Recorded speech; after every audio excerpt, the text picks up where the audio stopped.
عوام شہید ذوالفقار علی بھٹو کے ایک بار پھر گری خدا بخش میں 45 سال بعد برسی منا رہے ہیں اس قائد عوام کا جنہوں نے پاکستان کو آئین دیا، پاکستان کے عوام کو ووٹ کی طاقت دی، پاکستان کے غریبوں کو آواز دی، پاکستان کے کسانوں کو زمینوں کا مالک بنایا، پاکستان کے مزدوروں کو طاقت دی اور پاکستان کو ایک اٹامک پاور بنایا تھا۔ ہم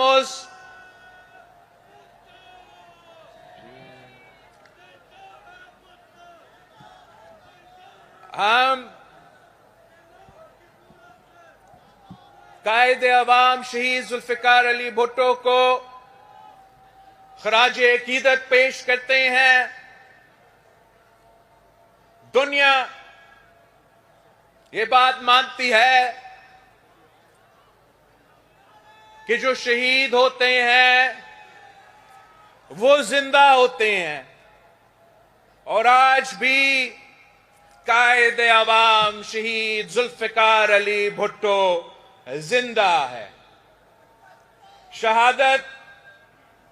کے 45 سال بعد بھی وہ اپنے قبر میں آرام کرتے ہوئے حکومتیں بناتے ہیں اور حکومتیں گراتے ہیں۔ آج بھی قائد عوام شہید ذوالفقار علی بھٹو کا پاکستان پیپلز پارٹی حال ہی میں ہم نے الیکشنز میں حصہ لیا اور قائد عوام شہید ذوالفقار علی بھٹو کے جیالوں کے خون پسینوں کی محنت کے نتیجے میں آج ہم 2 صوبائی حکومتیں سنبھال رہے ہیں، 2 جیالہ وزیر اعلی منتخب ہوئے ہیں، چیئرمین سینٹ منتخب ہوا ہے، اور اس بار ہم نے ایک بار پھر تاریخ رقم کرتے ہوئے صدر پاکستان کو منتخب کیا، دوسری بار منتخب کیا ہے۔ پاکستان کے عوام پاکستان پیپلز پارٹی سے اور خاص طور پہ ہمارا صدر زرداری سے بڑا امید رکھ کے بیٹھے ہیں کہ پچھلی بار جب صدر زرداری اس ملک کا صدر منتخب ہوا تو ہم نے 18ویں ترمیم کی صورت میں قائد عوام کی 1973 کی کانسٹیٹیوشن کو بحال کیا، NFC ایوارڈ کے تھرو صوبوں کو ان کا حق پہنچایا۔ ہم نے جو قائد عوام شہید ذوالفقار علی بھٹو کا روٹی کپڑا اور مکان کا نعرہ تھا، اس کو بے نظیر انکم سپورٹ پروگرام کے تھرو اس ملک کے غریب ترین عورتوں کے لیے اس نعرہ پر عمل درآمد کروایا۔ اور آج جب صدر زرداری اس دفعہ منتخب ہوا تو منتخب ہوتے ہوئے ہم نے قائد عوام شہید ذوالفقار علی بھٹو کے عدالتی قتل کیس میں، جو کیس جب پچھلی بار صدر زرداری صدر پاکستان تھا تو عدالتی ریفرنس بھیجا گیا اور 12 سال بعد ہمیں سپریم کورٹ آف پاکستان سے اب یہ واضح ہو گیا ہے کہ قائد عوام شہید ذوالفقار علی بھٹو کے ساتھ ناانصافی ہوا اور فیئر ٹرائل نہیں ملا. یہ تاریخی کامیابی آپ کی کامیابی ہے، پاکستان پیپلز پارٹی کے تمام کارکنوں کی کامیابی ہے، پاکستان کے ہر جمہوری پسند جو عوام ہے ان کا کامیابی ہے. اور ہم نے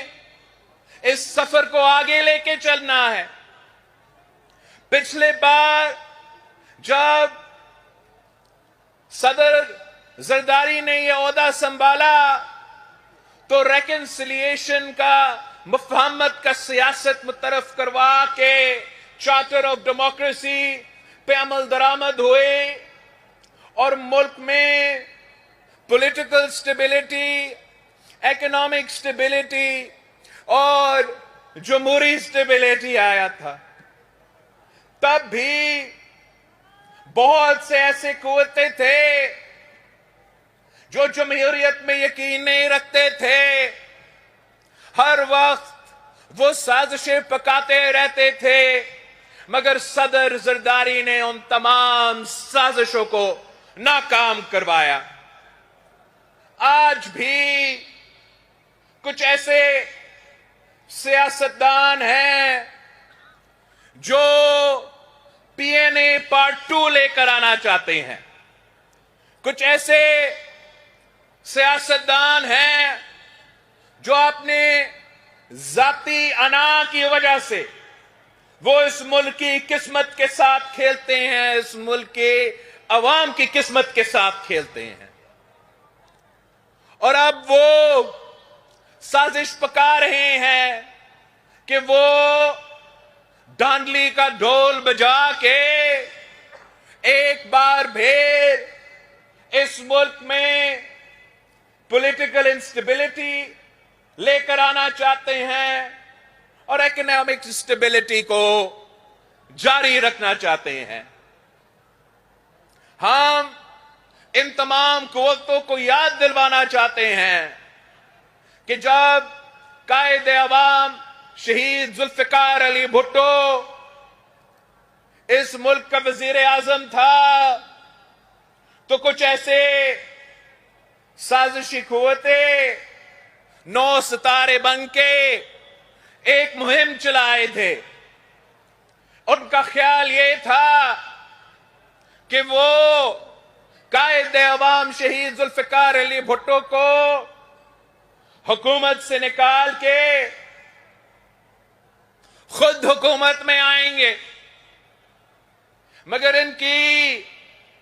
تحریک کے نتیجے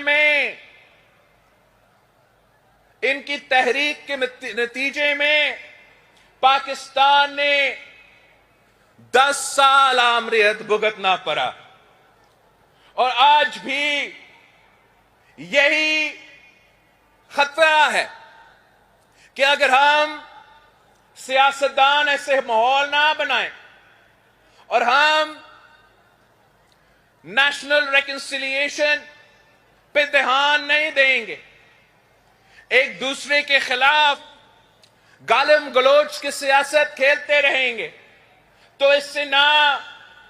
پاکستان کی ترقی ہوگی، نہ پاکستان کی معاشی ترقی ہوگی. اس سے جمہوریت کا نقصان ہوگا، اور اگر جمہوریت کا نقصان ہوا تو سب سے پہلے نقصان عوام کا ہوتا ہے. میں اس ملک کے تمام سیاسی قوتوں سے اپیل کرتا ہوں کہ وہ ہوش کے ناخن لے اور وہ سیاست کے دائرے میں رہ کے سیاست کیا کرے، تاکہ اس نظام کا، جس کے لیے پاکستان پیپلز پارٹی کے کارکن نے شہادت قبول کی، جس کے لیے پاکستان پیپلز پارٹی نے پاکستان پیپلز پارٹی کے قیادت نے شہادت قبول کی. اس نظام کو کوئی خطرہ نہ آ جائے. پاکستان پیپلز پارٹی یہ تجویز دے رہی کہ تمام سیاستدانوں کو اور سیاسی جماعتوں کو ایک چارٹر آف نیشنل ریکنسیلیشن میں کام کرنا چاہیے. ہمیں لڑائی جھگڑے کے بجائے گالن گلوچ کی سیاست کے بجائے دھرنا کھیلنے کے بجائے میز پہ بیٹھنا چاہیے, سیاسی بات چیت کرنا چاہیے, اور جو ہم بات چیت کے ذریعے ہمارا نظام میں, ہمارا جمہوریت میں, ہمارا ادارے میں ترمیم کر کے بہتری لے کر آ سکے تو اس پہ ہم زور دیں, نہ کہ پاکستان کے عوام کو تکلیف پہنچائیں. قائد عوام شہید ذوالفقار علی بھٹو نے اس جماعت کو ہمیں اپنے بنیادی اصولوں دیے تھے کہ اسلام ہمارا دین ہے, مساوات ہمارا معیشت ہے, جمہوریت ہمارا سیاست ہے, اور طاقت کا سرچشمہ عوام ہے. پاکستان پیپلز پارٹی آج بھی انہی بنیادی فلسفوں پہ ہم نہ صرف مانتے ہیں بلکہ جب ہم الیکشن مہم میں چلیں گے تو جو 10 نکاتی ایجنڈا ہم نے دیا تھا وہ اسی جو ہمارا بنیادی اصول ہے ان پہ مبنی ہے. جبکہ ہمیں وفاقی حکومت میں وہ موقع نہیں ملے گا تو ہم انشاءاللہ تعالی اپنے صوبائی حکومتیں کے تھرو جتنا بھی عمل درآمد اپنا 10 نکاتی ایجنڈا پہ ہو سکیں گے, مفتی صاحب بلوچستان میں اور مراد علی شاہ صاحب یہاں سے انشاءاللہ تعالی کوشش کریں گے کہ ہم اپنے صوبوں کے عوام کو اپنے صوبائی بجٹ سے جتنے بھی ریلیف دلوا سکتے ہیں وہ دلوایا جائے. اس لیے اس وقت جو ملک میں معاشی بحران ہے, جس مہنگائی, بے روزگاری اور غربت کی وجہ سے ہمارا عوام پریشان ہے, سیاستدانوں کا اور حکومت کا پہلا ترجیح یہ ہونی چاہیے کہ ہم پاکستان کو, عوام کو اس بحران سے نکالیں, اور جہاں ہم صوبائی سطح پہ اپنا کردار ادا کریں گے وہاں انشاءاللہ تعالی ہم وفاقی سطح پہ بھی وہ کردار ادا کرنے کے لیے تیار ہے, جس سے ہم مل کے انشاءاللہ تعالی پاکستان کو, عوام کو اس معاشی بحران سے نکالا جائے.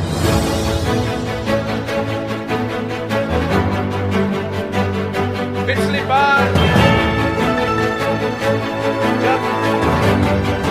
زرداری صاحب صدر پاکستان تھا تو ہم نے تقریباً جو چارٹر آف ڈیموکریسی ہے اس کا 90% پر عمل درآمد کیا تھا, جس کے نتیجے میں جمہوریت بحال ہوا, جس کے نتیجے میں صوبوں کو ان کا حق, ان کا شناخت ملے, جس کے نتیجے میں پاکستان کے عوام کو تاریخی فائدہ ہوا. اب اس چارٹر آف ڈیموکریسی کا جو 10% رہتا ہے وہ ہمارا جوڈیشل ریفارمز کا سیکشن تھا, اور انشاءاللہ تعالی پاکستان پیپلز پارٹی تمام سیاسی جماعتوں کے ساتھ, لیگل فریٹرنیٹی کے ساتھ, سول سوسائٹی کے ساتھ مل کے کام کریں گے تاکہ ہم چارٹر آف ڈیموکریسی کا جو جدوجہد ہے اس کو مکمل کریں, جوڈیشل ریفارمز پہ عمل درآمد کریں تاکہ پاکستان کے عوام اس عدالت سے کوئی انصاف مل سکے. اس وقت پاکستان کے عوام کا جو بھروسہ ہے اپنے اداروں پہ وہ تاریخی طور پہ اس حد تک اس نیچا نہیں آیا تھا, اور ہمیں اب بحال کرنا پڑے گا, اپنے آپ میں بہتری لے آنا پڑے گا. اور پاکستان پیپلز پارٹی کا یہ درینا مطالبہ ہے کہ جو چارٹر آف ڈیموکریسی کا جوڈیشل ریفارمز کا جو عمل ہے اس کو ہمیں انشاءاللہ تعالی مکمل کرنا پڑے گا. اب جبکہ قائد عوام شہید ذوالفقار علی بھٹو کا عدالتی ریفرنس کا فیصلہ بھی آیا ہے اور وہ فیصلہ کہتا ہے کہ قائد عوام شہید ذوالفقار علی بھٹو کے ساتھ ناانصافی ہوا ہے. اگر قائد عوام شہید ذوالفقار علی بھٹو کے ساتھ ناانصافی ہوا ہے تو کیسے ہوا ہے؟ قائد عوام شہید ذوالفقار علی بھٹو کے ساتھ جو ناانصافی ہوا اس میں افسوس کے ساتھ وقت عامر کے ساتھ ساتھ عدلیہ بھی شامل تھا. ہمیں ایسے ریفارمز لے کر آنے پڑیں گے جس سے انشاءاللہ تعالی آگے جا کے ہمارا عدلیہ یا کوئی بھی ادارہ اس قسم کا حادثہ نہ کرے اور پاکستان کے عوام کو یہ یقین دہانی ہو کہ اگر وہ عدالت کے دروازہ پر کھٹکھٹائے تو ان کو انصاف ملے گا. ایسے نہ ہو کہ 45 سال بعد پتہ چلے کہ غلطی. پاکستان پیپلز پارٹی کا ہر کارکن کا یہ مطالبہ ہے کہ ہم چارٹر آف ڈیموکریسی پہ عمل درآمد کریں, کہ ہم پاکستان میں چارٹر آف نیشنل ریکنسیلیشن کے تھرو پولیٹیکل اسٹیبلٹی قائم کریں اور ہم پاکستان کے عوام کو معاشی انصاف دلوائیں, ریلیف دلوائیں تاکہ اس غربت, بے روزگاری اور مہنگائی سے ان کو کوئی تحفظ ملے. انشاءاللہ تعالی پاکستان پیپلز پارٹی اس جدوجہد میں صف اول کا کردار ادا کرے گی. میں آپ سب کا شکر گزار ہوں کہ آپ نے پاکستان پیپلز پارٹی کو پچھلے الیکشنز میں اتنا تاریخی کامیابی حاصل ہوئی ہے. انشاءاللہ تعالی ہم محنت کرتے رہیں گے اور ہر الیکشن میں آنے والے الیکشن میں بہتر ریزلٹس, بہتر نتیجے بھی آپ کو دیں گے. آپ سب کا بہت بہت شکریہ.